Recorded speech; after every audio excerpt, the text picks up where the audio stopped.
Hoy vamos a intentar responder a una pregunta que yo creo que puede ser sencilla. Tenemos una diapositiva aquí. Aquí está. ¿De verdad en el siglo XXI es necesario quemar algo para obtener energía? Y cuando digo quemar, me refiero a coger algo, una sustancia que tiene carbono, y prenderle fuego. Y la verdad es que hasta el siglo XVI el hombre no tuvo que utilizar ningún tipo de combustible fósil para proveerse de energía. Teníamos el viento para mover los barcos o los molinos, teníamos los animales para realizar los trabajos pesados, y teníamos el fuego producido con leña para calentarnos, para las fraguas, para cocinar. Pero en el siglo XVI algo pasó en Londres, una crisis energética. Londres, esa población había crecido mucho y era muy difícil conseguir leña para toda la población. Y apareció, junto a la palabra crisis, como siempre, la palabra oportunidad. Y apareció un nuevo combustible, el carbón, con mayor densidad. Y el uso del carbón nos trajo la oportunidad de la revolución industrial. Su uso en las máquinas de vapor permitió un desarrollo tecnológico que llega hasta el día de hoy. Desde entonces hemos utilizado primero carbón, luego petróleo, luego gas, toda una economía basada en un sistema energético basado a su vez en combustibles fósiles. Y hemos llegado hasta aquí con un 80% de dependencia de esos combustibles fósiles. Un poquito, relevante, pero solamente un poquito, basado en electricidad. Pero yo creo que este modelo energético, que viene desde la Revolución Industrial, está también en crisis. Y está en crisis porque no es sostenible. Y yo digo que no es sostenible por tres causas. La primera, muy importante, es la competitividad. Un sistema energético, para ser sostenible, tiene que ser competitivo. Si bien es cierto que los combustibles fósiles, cuando son abundantes, son muy competitivos, también es cierto que tenemos en la memoria reciente épocas en las cuales ha habido escasez. Y cuando hay escasez, el precio ha sido muy volátil y el precio ha sido elevado, dando lugar a graves crisis económicas. El segundo aspecto es la seguridad de suministro. Seguridad y calidad en el suministro. Y también hemos vivido momentos tensos con los combustibles fósiles, con crisis del petróleo que todos podemos recordar en el siglo pasado. El tercer elemento, y muy importante, tiene que ver con el impacto ambiental. Un sistema energético tiene que ser cuidadoso con el medio ambiente. Los combustibles fósiles han provocado problemas, por ejemplo, relacionados con la lluvia ácida, pero realmente ahora el mundo se encuentra en una crisis ambiental, en una crisis climática, provocada en gran parte por las emisiones de CO2 que estos combustibles fósiles expulsan a la atmósfera. De nuevo, la palabra crisis tiene que venir acompañado de la palabra oportunidad. Pero ¿tenemos de verdad recursos energéticos suficientes que sean sostenibles para alimentar al planeta? Yo creo que la respuesta a esta pregunta es sí. Pongámoslo de esta manera.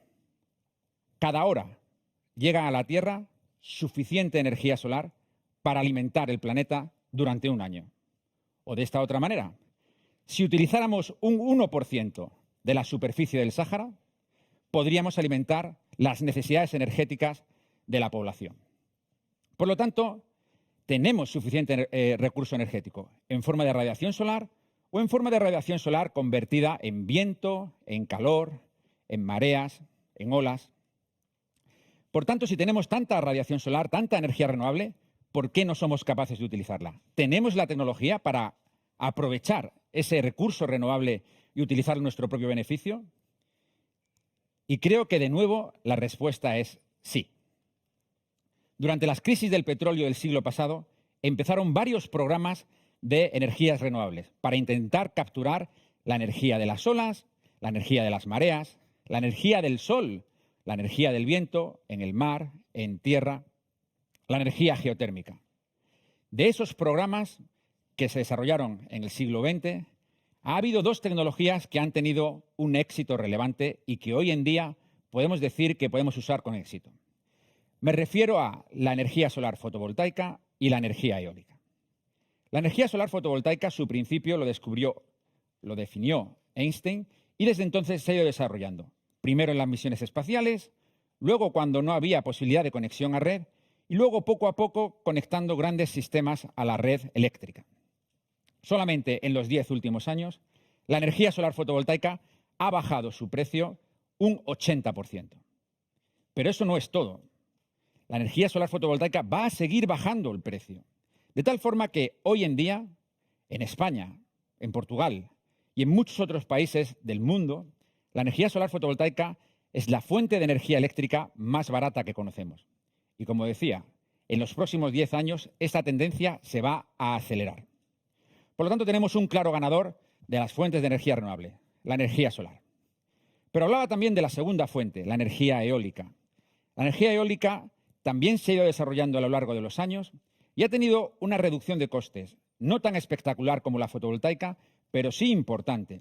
De tal forma que hoy en día, en España, en Portugal y en otros países, la energía eólica es la segunda fuente de energía eléctrica más barata que tenemos.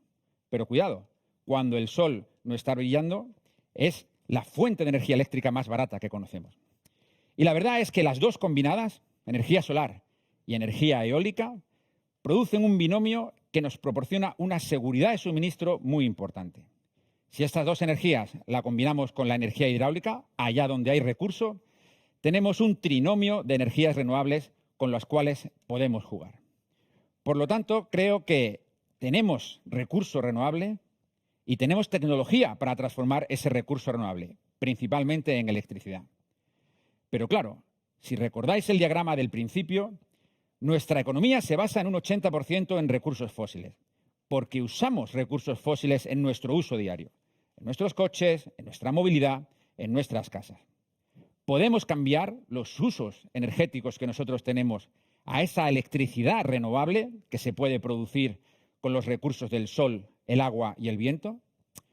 Pues yo creo que aquí, de nuevo, la respuesta es sí. El coche eléctrico. El coche eléctrico ha pasado de ser una curiosidad tecnológica a ser una realidad en nuestras carreteras.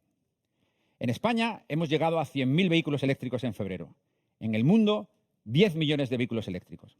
Pero esto es solo el principio.